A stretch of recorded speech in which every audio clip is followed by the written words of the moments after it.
With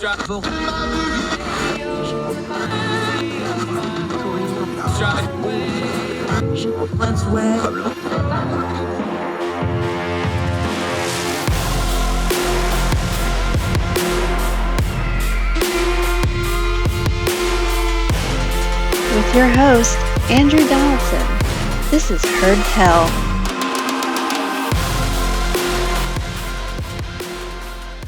Welcome back to Heard Tell. Okay, something a little different. Let's talk movies. When we want to talk movies, we go to this man because he's great at it. He knows things about it. I don't, because I'm not that big a movie guy, so I lean on him. Luis Mendez, our good friend. He has an excellent Substack. He writes. He also writes at ordinary-times.com occasionally. How are you, my friend? How's things down in sunny South Florida?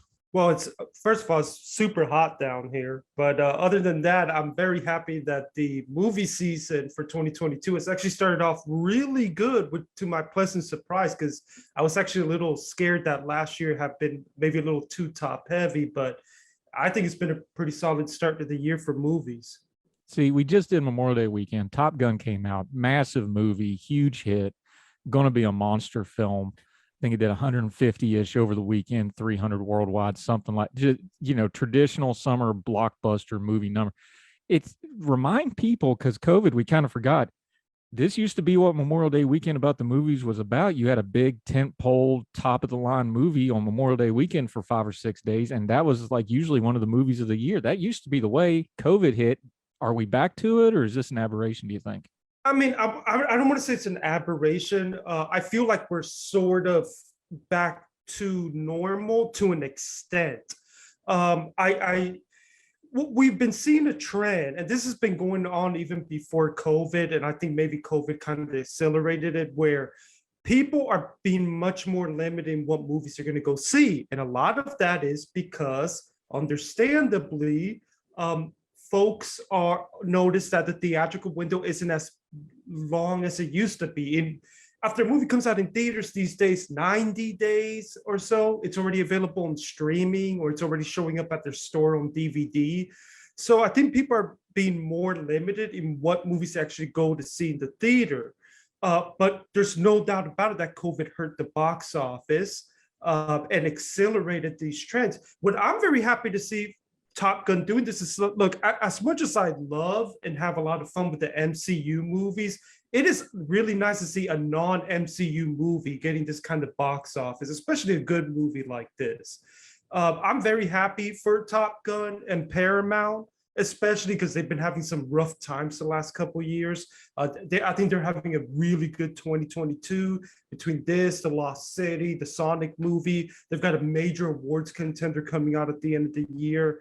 I think that if anything, this shows that if you can make a good enough movie with enough word of mouth, you can compete or do respectable even against the big superhero movies that everybody's going out to see. And we're even seeing this with smaller movies, because there's a great movie that I would recommend people check out called Everything Everywhere All at Once that came out. Small movie, indie film.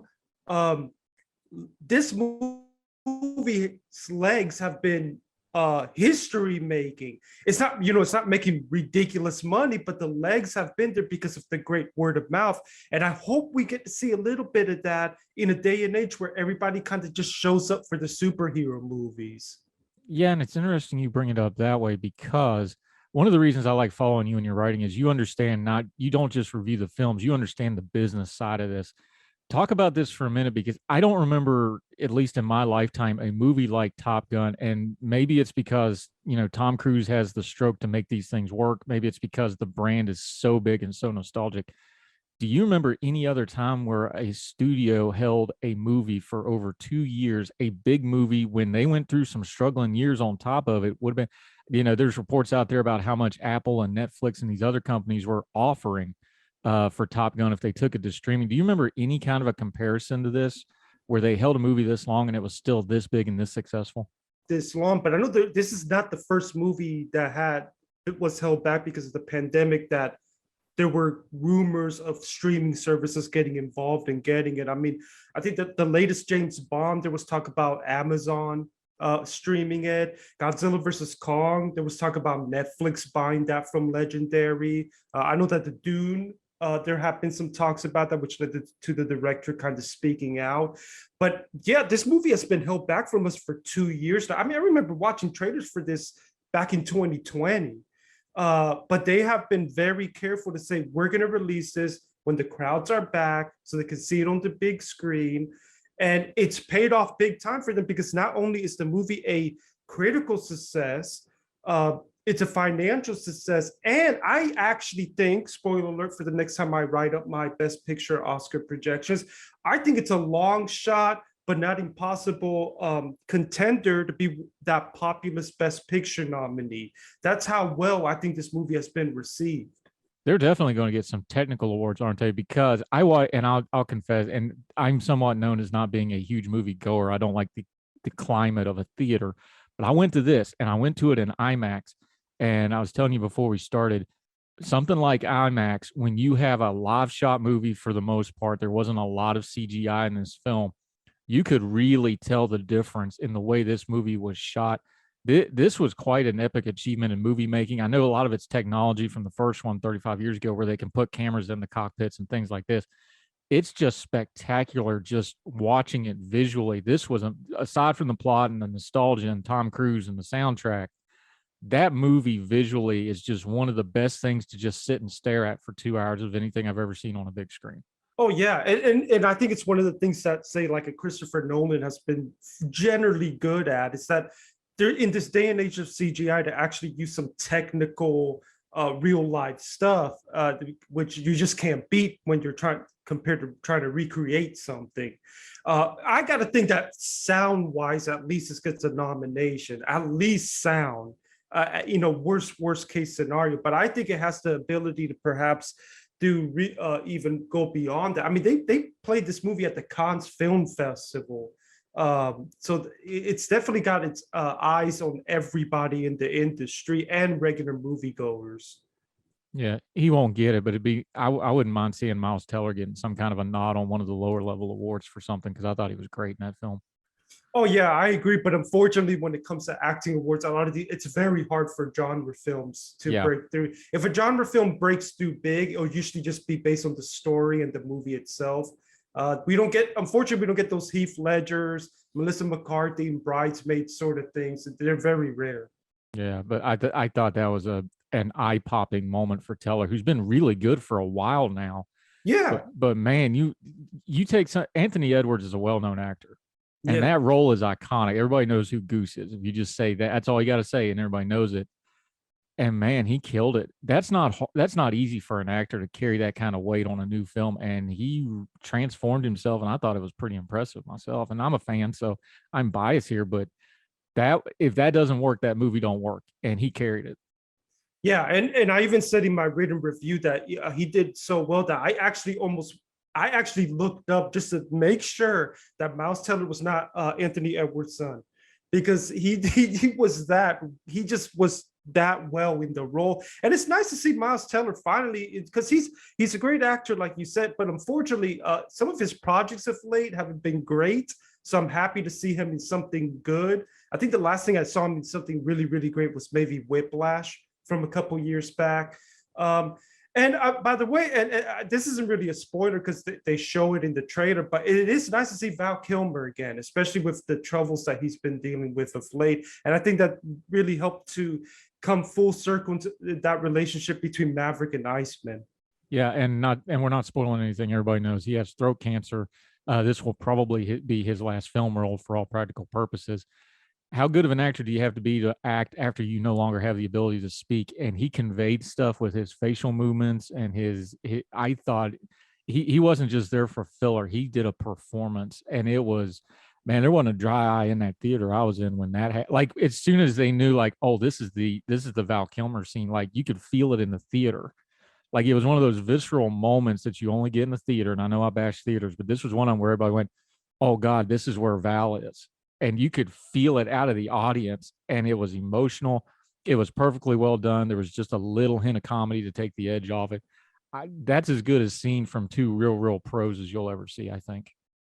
Oh yeah, and it is one of those moments where I think able to create that audience participation moment in the theater, that if audiences just kept quiet and had more of those, that people would understand the point of having a good time at the movies. Um, and I will say that if any folks out there want to know more about Val Kilmer, the stuff he's going through, they're on Amazon Prime. There's a great documentary that came out last year called Val, and it having seen that documentary before seeing this, it only really made me even more appreciate more that they were able to get him in this movie. Yeah, you could hear a pin drop, and I was watching it in IMAX, which is as loud as it gets. And there's, I don't know, 400 or 500 people in there. This is way bigger than a normal movie theater. You could hear a pin drop during that scene. Like it was a special moment. By the way, Miles Teller, free plug here, Only the Brave. Great movie. Didn't do great at the box office. Josh Brolin's in it. The firefighter movie. Those are the smoke jumpers that killed out in New Mexico. I thought he was great in that he doesn't get a lot of credit for. Hey, you're right. I almost kind of forgot about that movie. I think I remember that film coming out a couple years ago. Yeah, and he's the main character for all intents and purposes. He really carries it and does a great job in a really, really hard role, very emotional role. But that's a great movie that, for whatever reason, it's just one of those movies that didn't do that well. I know it's a heavy subject matter. Maybe that was part of it, but Josh Brolin's in it. It's a great cast. Encourage people to go check that one out. Talking to Luis Mendez, our good friend. We're going to take a quick break, come back. I want to talk a little bit more about the movie business. He's already got a list going for award season. This has been a big year. This has been a big year for a company that's been struggling movie making wise too. Going to ask him about that. Luis Mendez, our good movie review and friend. More on Heard Tell with Luis right after.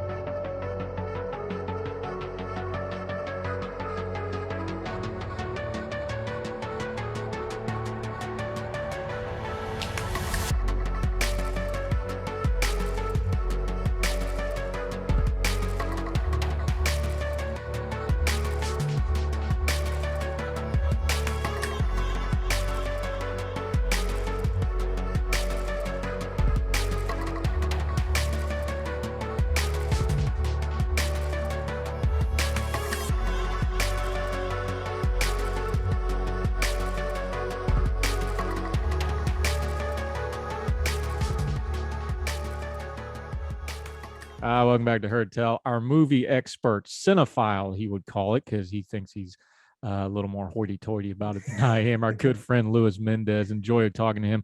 All right, Top Gun is part of the stable of a movie company that's kind of had a lot of trouble. Their streaming service has been doing really good. Paramount is having themselves a banner year in a year where other brands like Netflix is having a hard time. A couple other movie houses are kind of struggling. Man, Paramount's just killing 2022, aren't they? Yeah, it's almost kind of reminding me of Warner Brothers last year, aside from some of the struggles they had regarding how the same day streaming may have hurt their box office. Paramount, they were really a company that there were rumors about them just becoming a content company for their streaming service. They had some really rough times in the pandemic where they did sell some stuff off, including Chicago 7, which is a movie that ended up going all the way to the Oscars. And Netflix was the one that got to ride that because Paramount sold it to them. But this year, they've been really hot. The Lost City has been a nice little box office hit for them. That's a Sandra Bullock, Channing Tatum romance comedy. Sonic 2 has made good money. And now this with Top Gun. And later this year, they have an awards movie, Babylon, which I believe for now is the movie to beat for Best Picture. They really have gotten themselves into a really good position this year. I just hope that they don't, I understand they need to make content for the streaming service, but I really hope that they don't quit making more theatrical content because they have really shown that they still got it this year.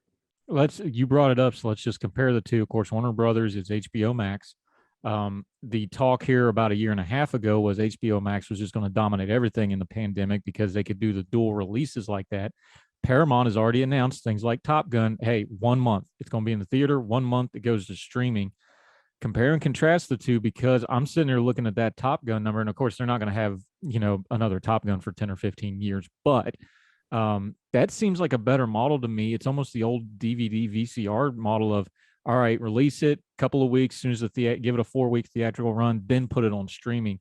Does that seem like a little better model than the dual release thing? And I know that was kind of pandemic driven, but at the same time, we got to compare what they did, right? I think it is a smarter one. As much as I really enjoyed Warner Brothers content last year, I think that same day streaming absolutely hurt them at the box office. We have the numbers in front of us that a lot of people watched it on the same day streaming than they did to come out to the theaters, which also was one of the many factors that hurt my favorite movie from last year, In the Heights. A lot of people saw it on streaming than showing up. Whereas if you were a big IP movie, you could survive that. But if you were a smaller movie, it was a little bit harder. Warner Brothers is also doing what Paramount's doing. The theatrical windows these days. I remember when I was a kid, you'd have to wait half a year until something went from theaters to being available at home.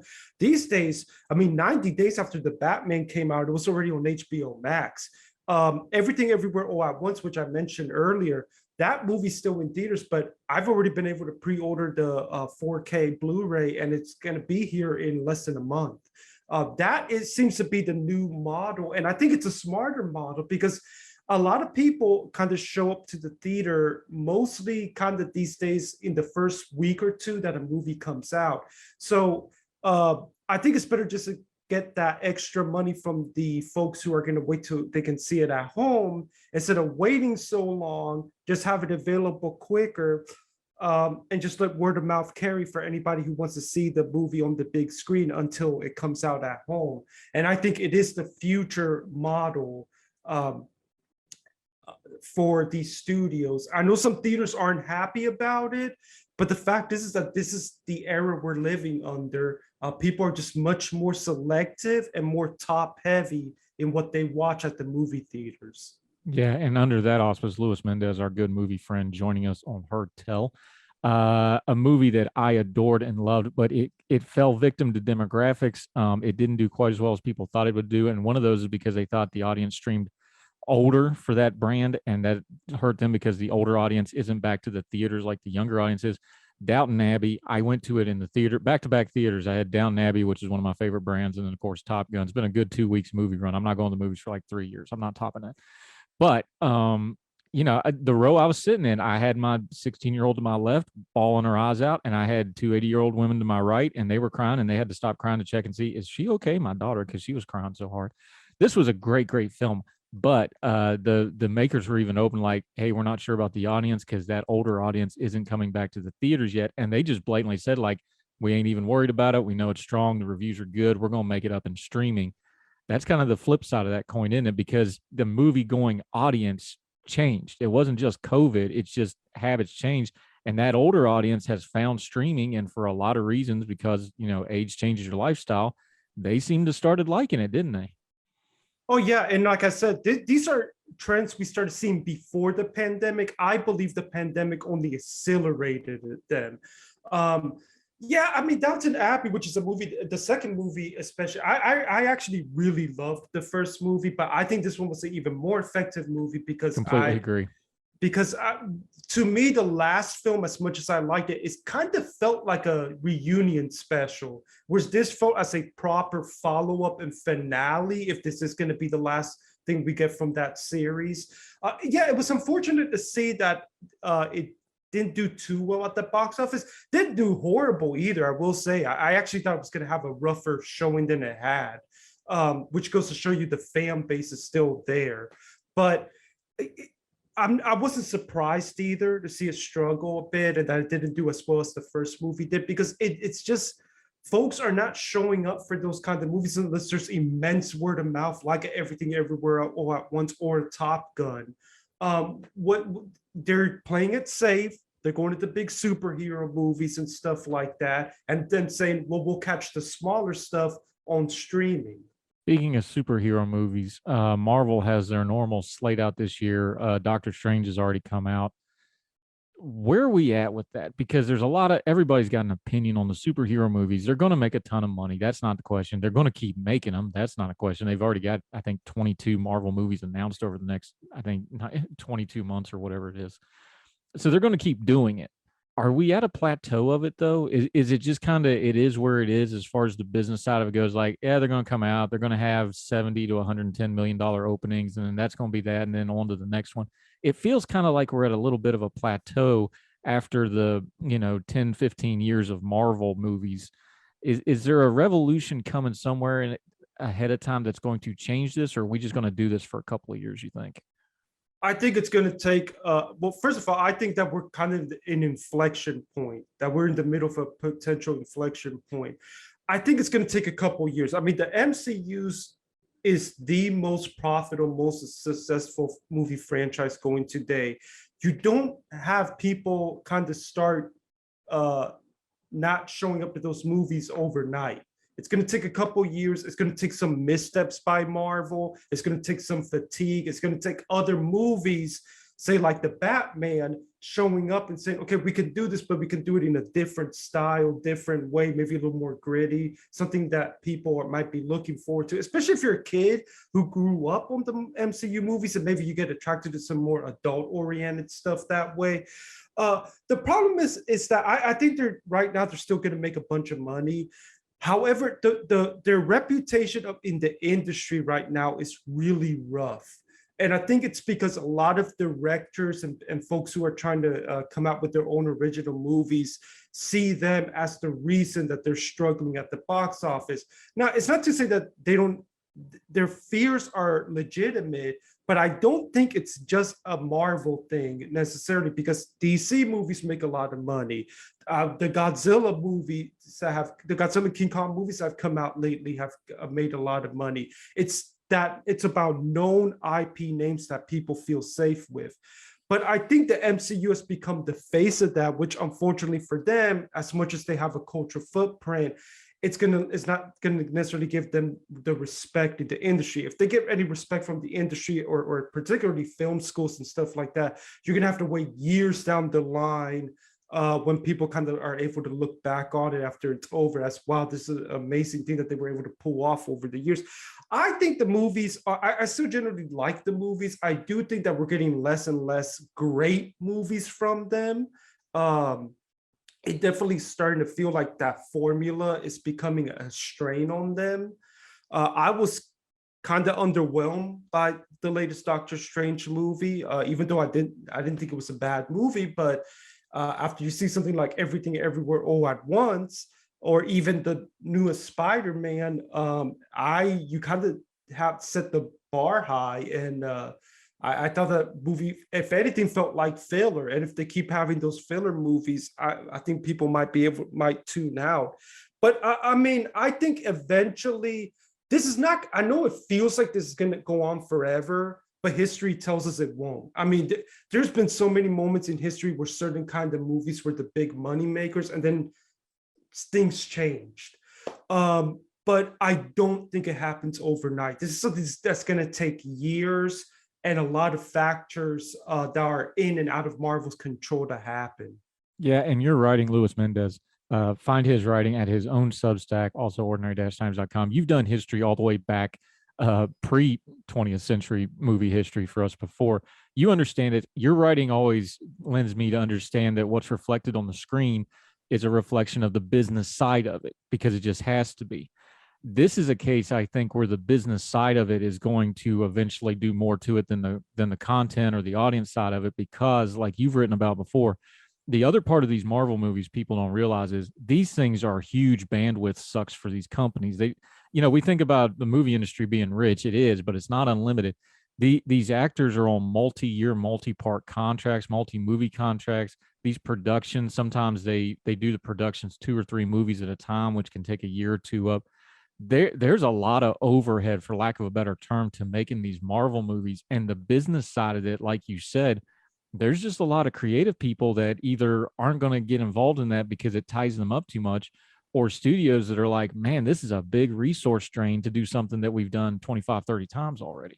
Isn't that kind of the part of this that'll probably change it a lot before the actual audience gets fatigued of it? I mean, it could be a part of it. I mean, Disney is Disney. They're a multi-billion-dollar company, and they're the ones backing Marvel in this. So I think that helps too, that they have so many resources. But if especially the studios who have kind of tried to come up with their own cinematic universes and stuff like that, and they've struggled. DC, who eventually just kind of gave up and decided to kind of do more standalone movies. Uh, so I think in some respect, what you were talking about really has sort of happened to other studios. Whether it's going to happen to Marvel will be interesting to see, because we already know that some folks have kind of left. I mean, Chris Evans is not there anymore. Robert Downey Jr. Is not there anymore. Eventually, you got to believe other folks are going to be leaving. So it is a hard thing to pull off, especially when you've been doing it for over a decade now. And there was a story out there that Kevin Feige and his team went to a retreat to talk about the next 10 years. I'm like, that's pretty confident. You don't know if within 10 years, if there's been a dramatic shift in what audiences want. So it's going to be interesting to see how if they can still be around in 10 years, at least in terms of where they are now, where they're making 3-4 movies a year and making almost $1 billion to $1 billion on all of them. Yeah, it'll be interesting to see if Disney starts kind of sliding them towards the Star Wars movie model where you do more content creation and then maybe do 1 or 2 movies a year instead of 3 or 4. I think that might be kind of the intermediate step here. We'll see what they do. Luis Mendez, real quick before we got to let you go. We're halfway through the year, give or take. We're basically halfway point. What's a couple movies coming up that folks really want to pay attention to? I know you said Everything Always. People have been writing about that. I think that thing's up to like $60 million now. It's amazing. Give people a couple movies to pay attention to over the rest of the summer here that they may not otherwise have been hearing about with all the noise about Top Gun and so forth. Well, they've definitely heard about the new Jurassic Park movie, which is coming out in a couple of weeks. And I mean, that franchise has kind of become divisive with people.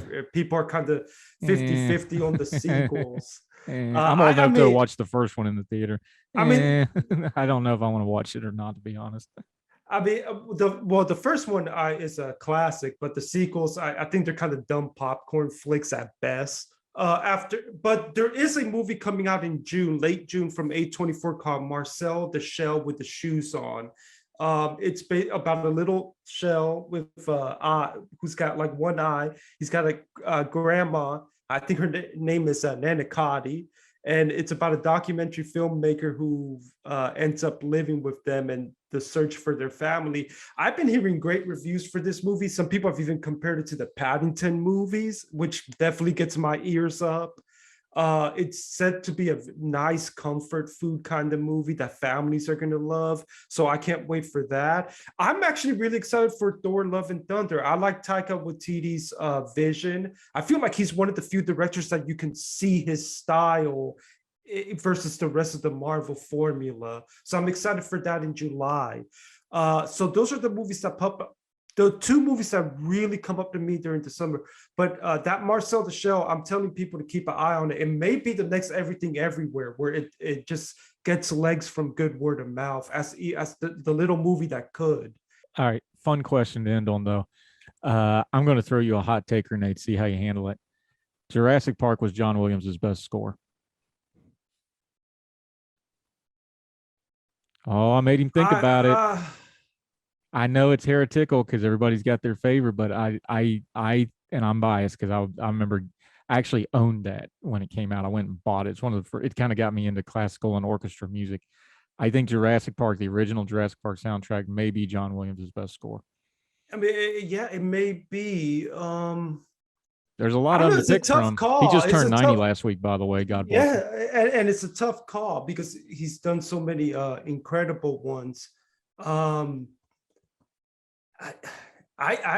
sat in an IMAX on Sunday. I sat in an IMAX, and just that da da da, like that's all they needed, and everybody's like, "Oh, that's Jurassic Park, John Williams." Yeah, 3 notes like that. That score is so good. I know everybody's probably going to go Star Wars or Schindler's List is depressing, but it's just god awful beautiful. But I think Jurassic Park might be his best score. Just top to bottom, the entire soundtrack. There was not a bad. Everything was just pitch perfect. I think that's his masterwork. That's just my opinion. I mean, I need to double check. Did he do Jaws? I need to double check. I don't remember.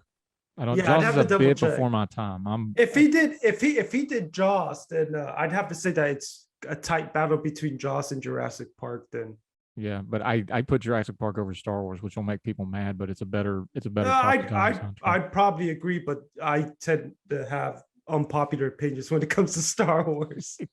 Now his Duel of the Fates might be his single best piece of music he ever wrote.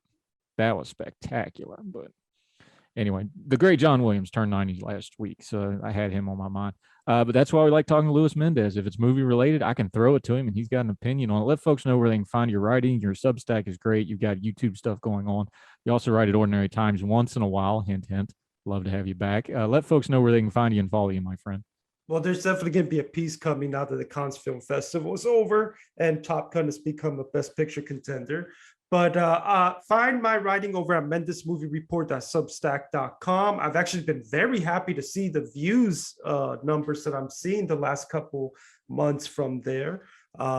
Also, if you want to find me on Facebook, Instagram, Twitter, if you've got a letterbox, Mendez Movie RPT, you can find me on there. And I've also got a YouTube channel. I still got to work on it a little bit. I want to do a couple of videos on there, but I'm still working on it. That's where you can find me. You deserve all the success, my friend, because you do fantastic work. You've been a good friend for a couple of years now. Great writer, great commentary. One thing I want to mention about Top Gun 2 is people be surprised. There's some laugh out loud funny moments in that movie. Like they really did a good job balancing with the humor. Meant to mention that earlier, but it's just a pure summer blockbuster. Oh yeah, audience reaction film, and it never takes itself too serious. Well. Yeah, it never took itself too serious. It knew exactly what it was. It was perfect summer movie. Loved it. And I'm one of those kids. I was like 7, 8 years old when Top Gun came out. Like that's one of my foundational movies. I'm just telling you, it was a great movie. Anyway, Luis Mendez, you deserve all the success, my friend. Happy to continue to promote you, and we'll talk again soon because God knows we need some movie escapism with the way the news has been lately, don't we, my friend? Oh, yeah. I mean, that's the great thing about the movies. It helps you escape. Yeah, and I really think that's one of the reasons like a Top Gun's doing so well. It's like everybody was just ready for, let's just do raw for 2 hours and feel good. I think people were ready for it. That's what we do with Luis Mendez. He makes us feel good about the movies. Thank you, sir. We'll have you back soon. Hey, thanks. I love being here. Yes, sir. Anytime.